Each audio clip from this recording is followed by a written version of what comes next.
When reviewing equity, does the residual income model give you a headache? Even if you are good at DDM and FCF, II might still feel weird. The logic seems tricky, and the formulas are hard to remember. Don't worry, this is normal. The logic here is a bit different. But today, I will fix this for you in the simplest way possible. Whether it's single stage or multi-stage, we will cover the core techniques and show you how to avoid common traps. Welcome to Analyst Bites. Let's cut to the chase and dive right into the questions. Let's look at the first question. This is a classic example adapted from the curriculum. The question asks, use single-stage model to determine if the company is overvalued or undervalued. I have listed all the key data here. Before we start calculating, I want to emphasize a critical detail. Please pay attention to this phrase, use single-stage model. This is very important. Remember, you should only use the formula I'm about to show you when the question explicitly says single stage. Do not assume anything, and do not just use it because it looks simple. There are many valuation models in the CFA curriculum. If the question implies multi-stage, but you use single stage, your answer will be definitely wrong. Now that we are clear on this, let's look at the formula we need. Look at the screen. This is the standard single-stage II model. It looks long and scary, right? Don't worry, let's simplify it. Look at the pink part. Actually, ROE minus RE multiplied by B0 is just RI1. If we treat RI1 like dividend 1, the pink part is just like a variation of the golden growth model. So this part is actually easy to handle. However, the biggest trap in the RI model is forgetting to add B0. So I want to spend a moment explaining the components of a company's value. Trust me, after this, you will understand B0 better and you will never forget to add it. We can break down a company's value into two parts. Part 1 is base value. Imagine shareholders invest money. This is the initial book value B0. They have expectations. What return do they require? They require at least the cost of equity, RE. So just to pass the test, the company must earn at least B0 times RE every year. If we treat this basic earnings as a perpetuity and discount it back to time 0, B0 times RE divided by RE, what do we get? We get exactly B0. So B0 in the formula essentially represents the present value of the shareholders' required return. This is the foundation of the company's value. What is the second part of the value? It is the excess return. This is the definition of residual income. II is simply what the company actually earns, net income, minus the required return we just talked about, B0 times RE. It is just the difference. The difference is the real value added by the company. If we discount all future RIs back to today, that is the value added. In our formula, that is the pink part. Now let's summarize. A company's total value equals the base part, B0, plus the value added part, the PV of RI. Now I believe you will never forget to add B0 in this formula again. Great!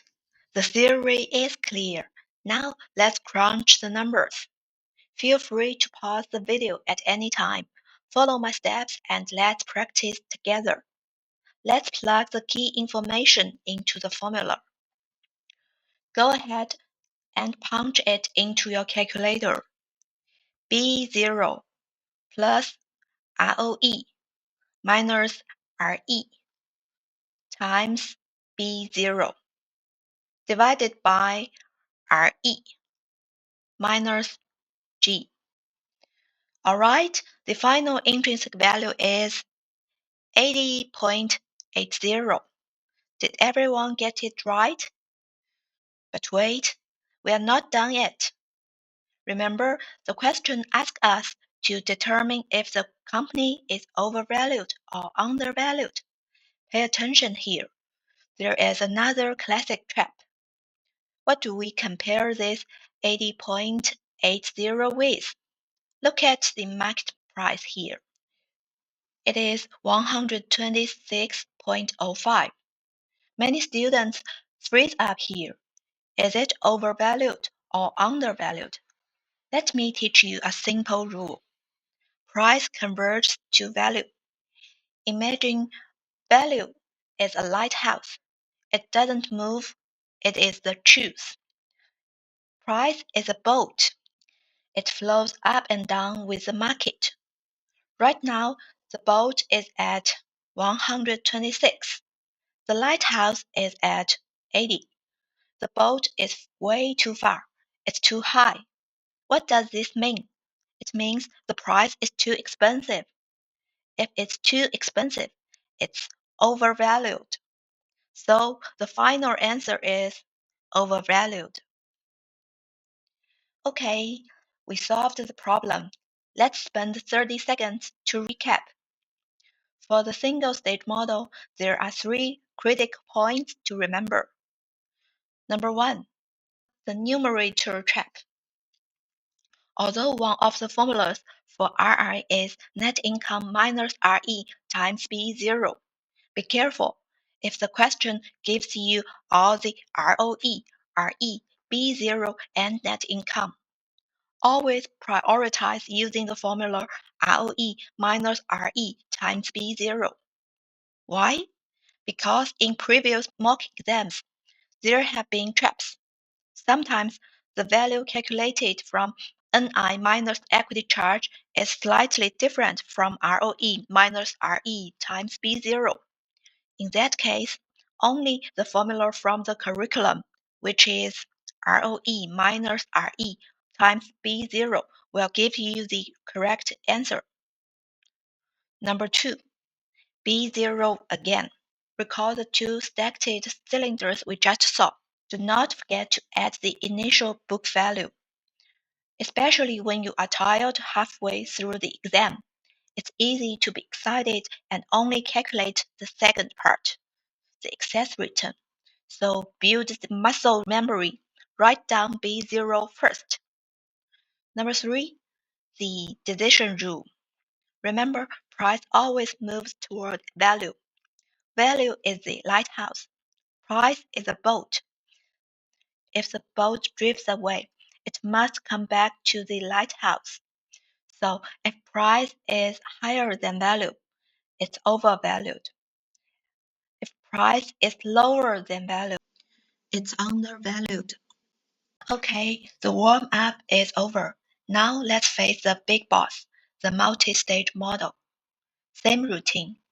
Let's look at the question first. A typical question looks like this. It lists the EPS and DPS for the next few years in a table. But do not forget to check the text around the table. Look at here. Terminal value based on the assumption that residual income be constant from year 3 to perpetuity. Please circle the word constant. This is very critical. What does it mean? Constant means that from year 3 onwards, the residual income will stay exactly the same. Think back to CFA Level 1 or when you learned about preferred stock valuation. How do you value a constant perpetuity cash flow? The formula is super simple. Price equals D1 divided by RE, right? The logic here for calculating the terminal value in the multi-stage RI model is exactly the same. Since RI is constant, we just use the perpetuity model. The formula is TV equals RIN divided by RE. Alright, We have the formula. Now let's do the actual calculation. Again, feel free to pause the video, grab a pen and paper, and calculate with me step by step. First, use the initial B0, the first year's EPS, and the dividend.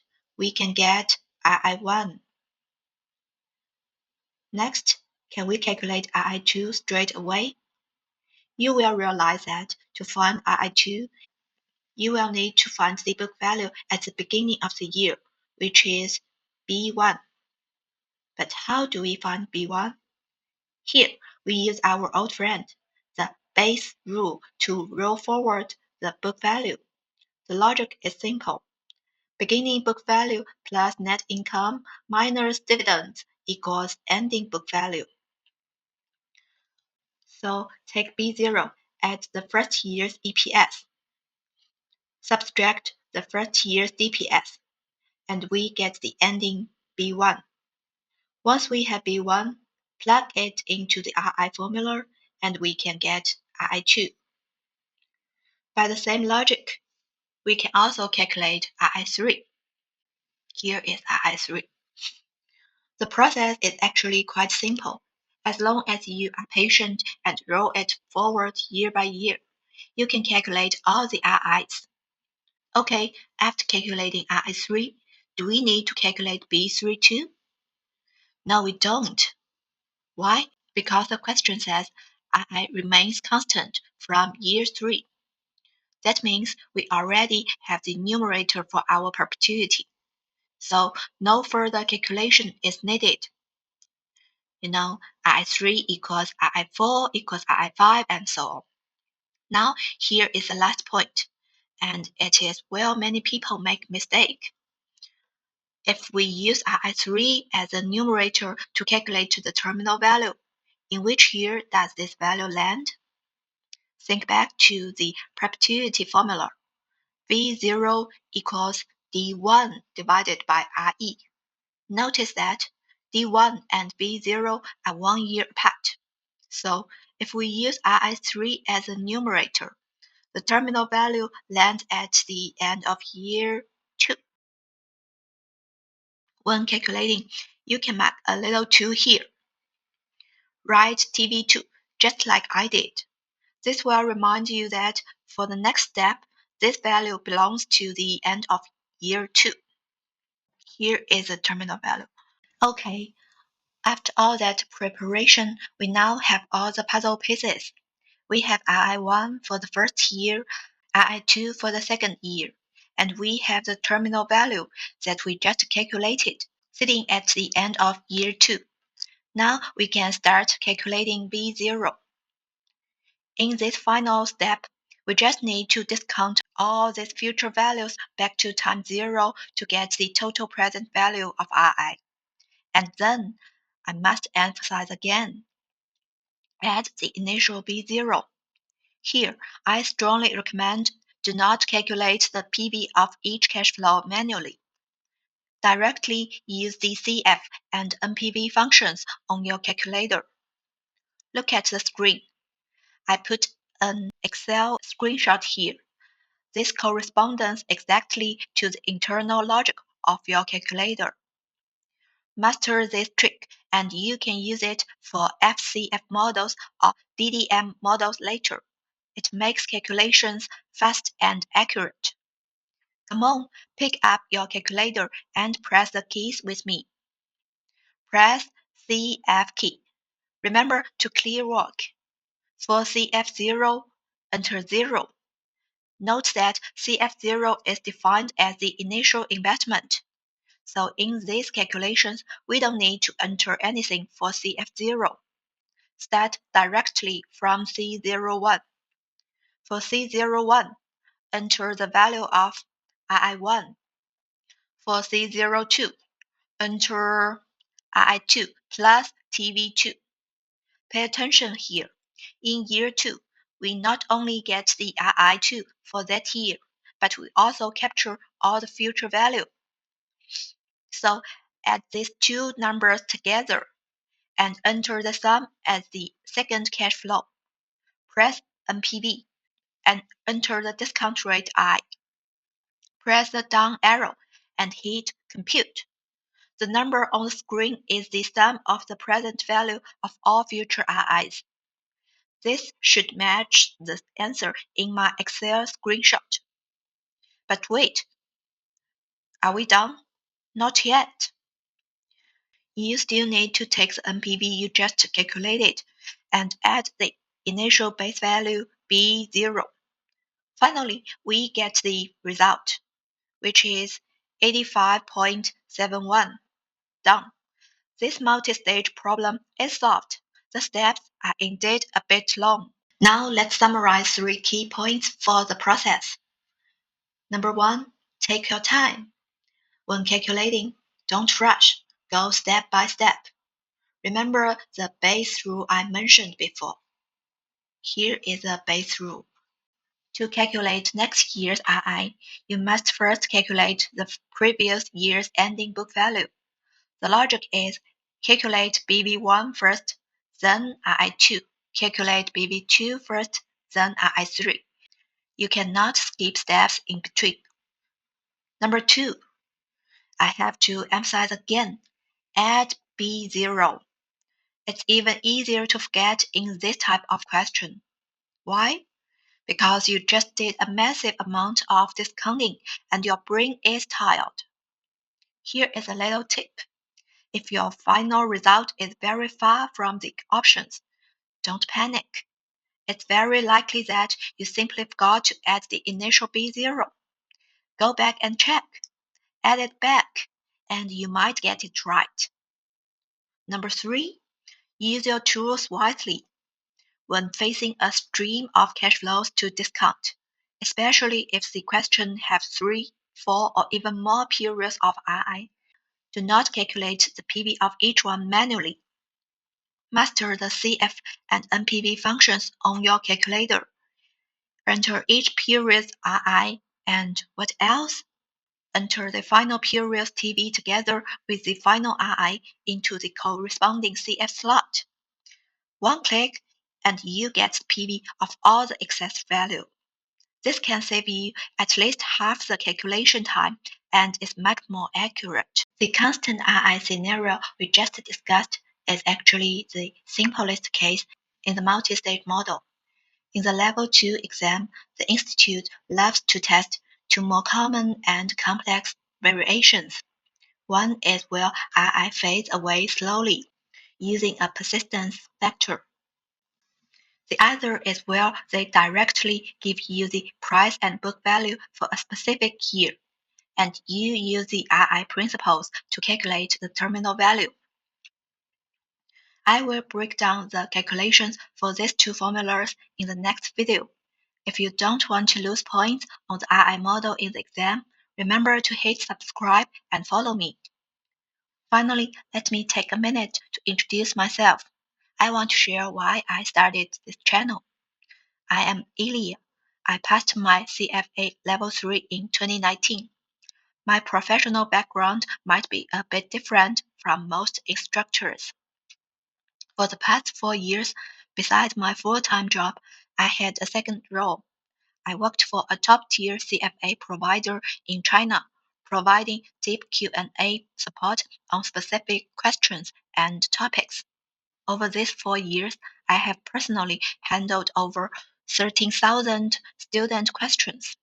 These questions covered not just complex problem breakdowns, but also further explanations of obscure points in the curriculum that standard lecturers often miss. Because I have analyzed these 10,000 plus error samples, I might know better than a standard lecturer. Where are the real pain points for candidates? Is it because you didn't memorize a formula? Or did you miss a key piece of information in the text? What mental turn do 90% of students fail to make? I started this channel to extract these real pitfall avoidance experiences and bilingual breakdown techniques accumulated over the past 4 years. I don't want you to trip and fall in the same exact places where countless others have fallen. Alright, that's all for today's video. If you found this useful, please give it a like to support me. See you in the next one.